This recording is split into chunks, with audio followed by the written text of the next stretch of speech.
Hello po mga kababayan, si Dante Maravillas. O ito na yung breaking news ngayon. Si Bato de la Rosa mga kababayan, hinudas na nilaglag, tinalikuran si Digong.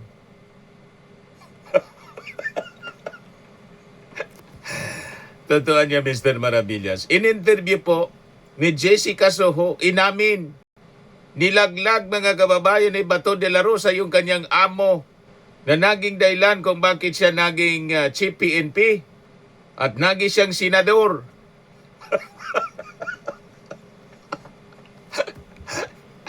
O di ba? Mga kababayan, at hindi lang si Digong ang kanyang nilaglag, pati si Alan Peter Cayetano nilaglag. Hindi na nag-attend sa session ngayon. And as a result of that, namimiligro mga kababayan na mapalitan si Cayetano. Yan ang sabi rito, Senate now 13-11 ang bilang. Minority 11 kasi sumali na si Migs at saka si sa minority. Si JB Ejercito. Yan watch. Senators JB Ejercito and Migs Subiri who previously declared themselves independent formally manifest, they are joining the minority bloc. This leaves the minority just 2 members short of a leadership change. But with Senator Bato de la Rosa into hiding, the majority is just a vote, isang boto na lang shy in case a division of the House is called for a new leadership. Ejercito said Senate President Alan Peter Cayetano offered him the post of majority leader in a spot in the 13-member majority bloc. He thanked Cayetano but chose to stay with the minority. Hindi man po pwedeng bumalik si Bato de la Rosa, siguradong madideliver na siya sa dahig. Galit na yung ating Pangulo. Yan sabi ni Yossi Castro, Marcos appeared disappointed over Bato de la Rosa's escape.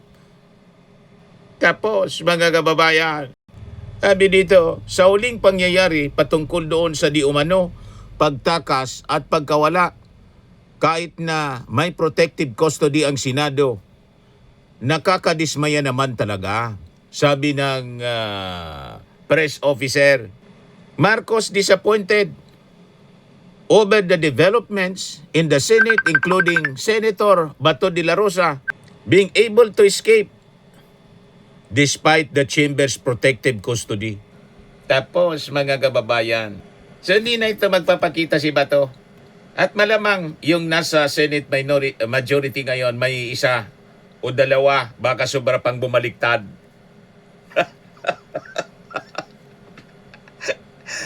Ganun lang mga kababayan.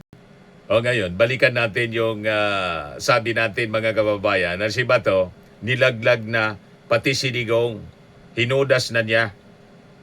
Ayan sabi dito sa report ng Daily Guardian, mga kababayan, Bato, Hague plan change after detention rules.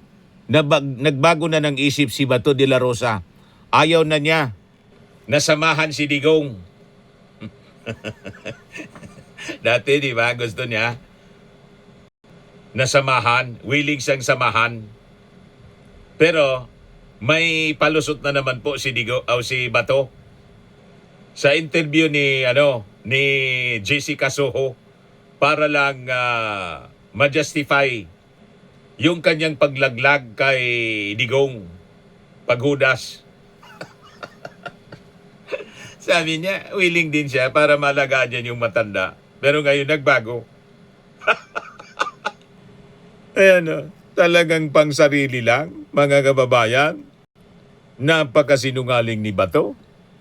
Ayan Senator Bato de la Rosa said he changed his mind about joining former President Rodrigo Duterte in The Hague after realizing that detention there would not guarantee the reunion he had imagined.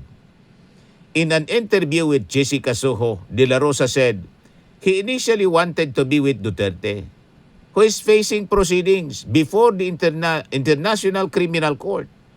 But the senator said he later learned that visits in the detention are limited to immediate family and that there was no assurance he and Duterte would be placed in the same cell.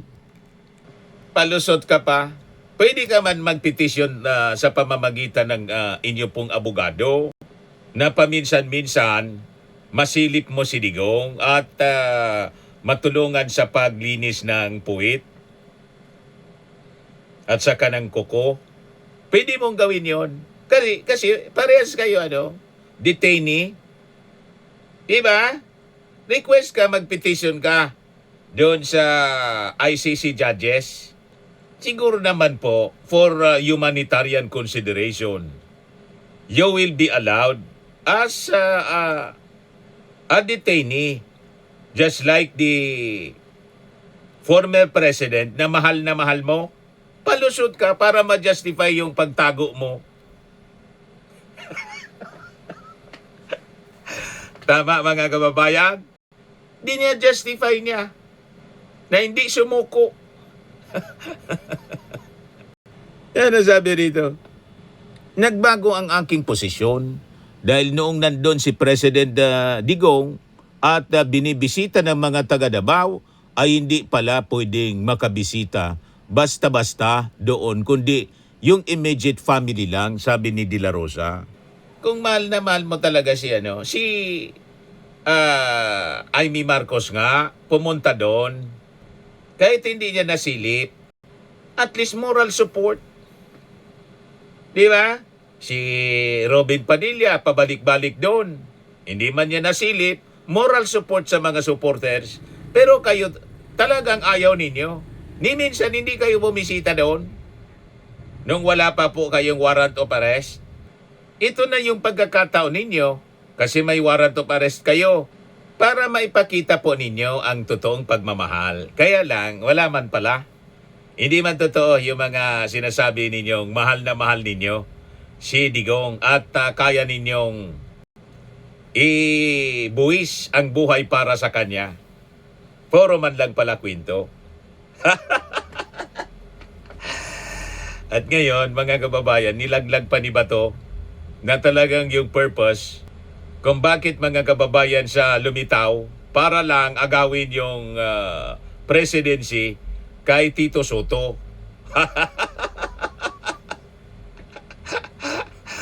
O di ba? Puro palusot mga kababayan. Sabi pa niya, at halimbawa ako ay makulong, ay hindi naman guaranteed na isang sila lang kami, so it defeats my purpose of going there. Kung ganun lang din pala mangyayari na hindi kami magkasama. Hindi po yon ang importante doon. Ang importante doon na ma-feel ni Digong na nandiyan ka lang sa katabing selda. Di ba? At least magkakausap man lang kayo. Kahit siguro paminsan, pagbibigyan naman siguro. Kasi hindi pa man po kayo convicted. Under trial pa kayo. At importante sana, yung respeto sa batas. Wala kayong respeto sa batas. Kayo ay mambabatas at dating law enforcer. Pero wala kayong pagrespeto sa batas. Yun ang nakakalungkot. So hindi ka bagay na maging mambabatas. Ang dapat tawag sa'yo, mambubutas. Gumawa ng butas para makatakas. O diba, mga kababayan? Kaya yung panawagan po ng palasyo, dapat niya, harapin niya ang ICC warrant. Sabi ni Attorney Claire Castro, press officer, mas maganda po na bilang dating PNP chief at alam naman po niya na may valid warrant of arrest na inisyu ang ICC katulad nung sinasabi dati ni Senador Robin Padilla. Kung walang kasalanan, lumabas.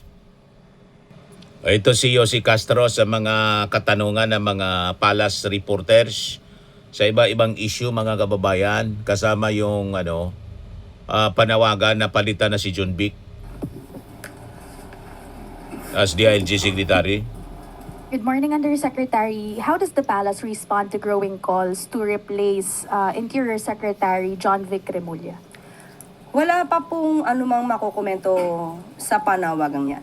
Hindi po ito napag-uusapan sa ngayon. Gaano po ka-satisfied ang Pangulo doon sa performance ng DILG, not only with the Senate fiasco last week, but also with wrong information about Zaldico's golden visa, Zaldico's Portuguese passport, the timeline for his arrest, as well as the supposed soon release of the Interpol? Medyo nagkasunod-sunod po kasi.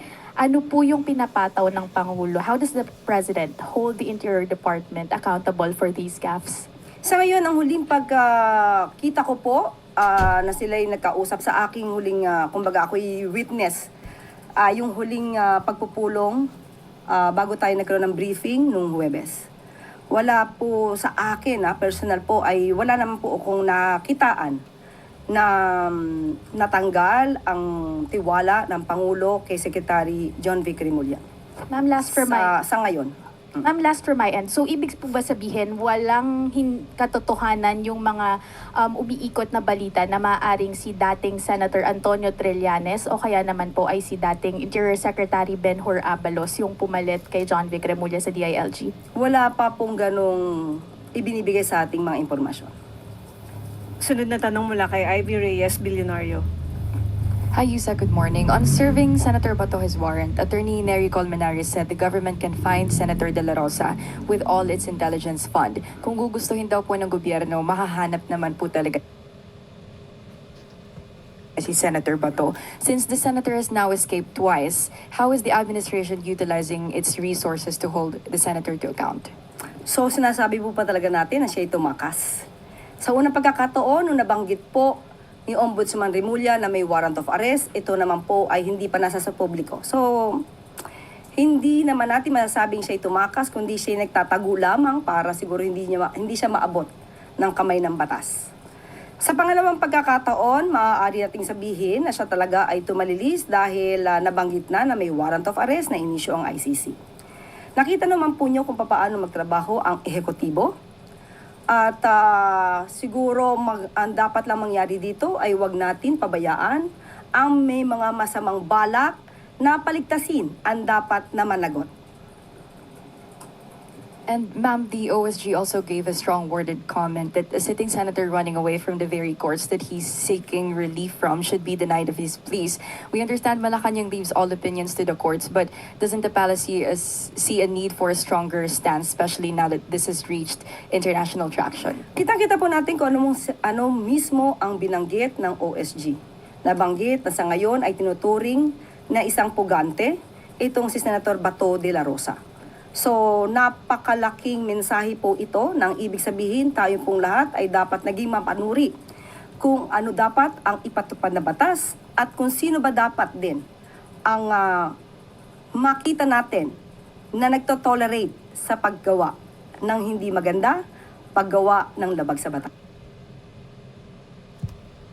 Question mula kay Maricel Halili, TV5. Yusek, good morning. So how does the palace, those personalities like Senator Robin Padilla, who allegedly helped Senator Bato to leave the Senate premise? Magkakaroon po ng pag-iimbestiga at nakita po rin natin ang mga namutawi na siya pa ay isang ordinaryong citizen na kapag sinabi niya na kapag may nagsisilbing warrant of arrest ay dapat na sumuko. Pero bakit hindi natin nadidinig mismo kay Senator Robin Padilla ang ganong mga salita patungkol sa kanyang kaalyado na si Senator Bato de la Rosa? Meron bang ibang pagtingin? Meron bang tinititigan? At merong tinitignan lamang? So, kung sino dapat na managot dito, kung mayroong mga pagkukulang at may lumabag sa batas, mayroong nagpapatakas, dapat lang din po tayong mga Pilipino ay maging mapanuri sa mga nagiging aksyon ng ating mga public servants.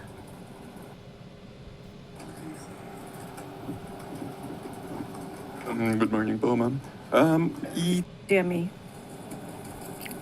Tungkol ito sa sa status ni Senator Bato de la Rosa na sabi ng Office of the Solicitor General ay isang pugante at dapat nating kilalanin ng warrant from the ICC. Last week, ang sabi po ng Pangulo sa kanyang statement, wala siyang utos na arestuhin si Senator Bato. Ganon pa rin po ba ang utos niya despite the position of the OSG that Senator Bato is a fugitive? Kung ano po ang dapat na gawin, nagsalita na po ang DOJ. Nasa ngayon, dahil meron po tayong hinihintay na desisyon mula sa Supreme Court at iginagalang po ng Pangulo at ng Administrasyon ang nakabingbing kaso sa Supreme Court. Ngunit, hindi kailangang tumakas palabas ng bansa si Senator Bato de la Rosa. Kapag siya ay nagtangka, ayon na rin sa DOJ, siya ay huhulihin. So kung yun po ang posisyon ng Pangulo last week, pwede po ito magbago depende sa magiging development sa pending na petisyon sa Supreme Court. Opo. Pangalawang tanong ko lang po, as President and as a former member of the Senate, may nabanggit po ba ang Pangulo sa inyo on what he thinks, how he feels about what's happening in the Senate presently? Sa ngayon po, ang alam po natin sa Pangulo ay kailangan lang ipatupad kung ano ang nasa batas. Hindi kailangan na ang bawat isa ay sariling pagyaman ang gawin. Hindi ang iilang interes ang dapat na pagyamanin, kundi dapat tumugon kung ano ang sinasabi ng konstitusyon, patupad kung ano ang sinasabi ng batas. Did you hear him express, galit ho ba siya? Dismayado siya? Nalulungkot siya sa nangyayari sa Senado ngayon? Sa huling pangyayari, patungkol dun sa di umano na pagtakas at pagkawala kahit na may protective custody ang Senado, nakakadismaya naman talaga.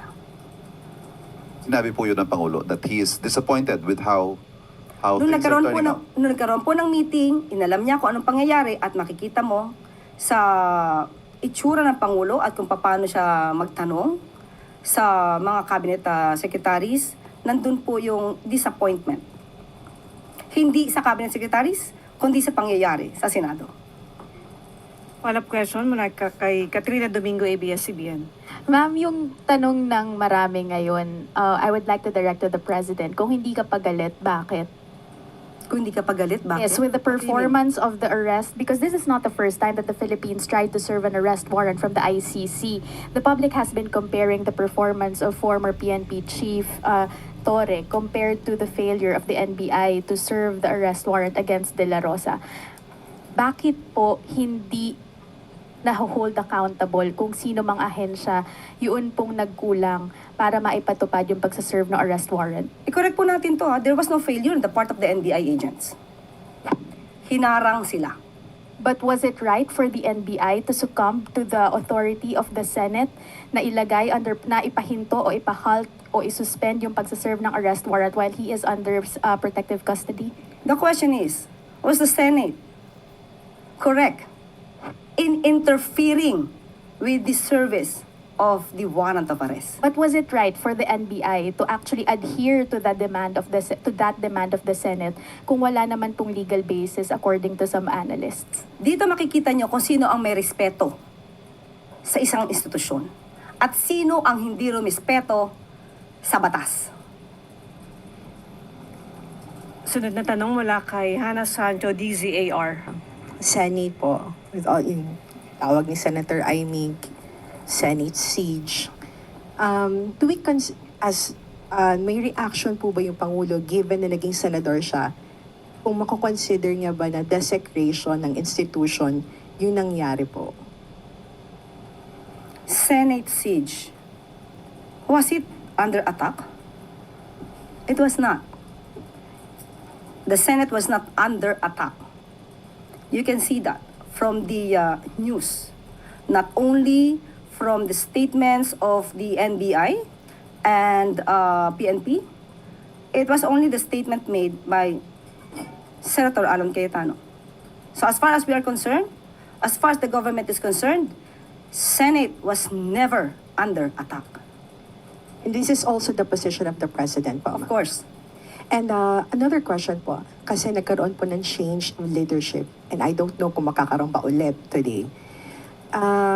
Ano po ang reaction ng Pangulo po dun sa pagpapalit po considering na ngayon na yun, sisimulan na yung impeachment trial po sa Senado. Ang papapalit ng liderato sa Senado ay kanila po yung aktibidad.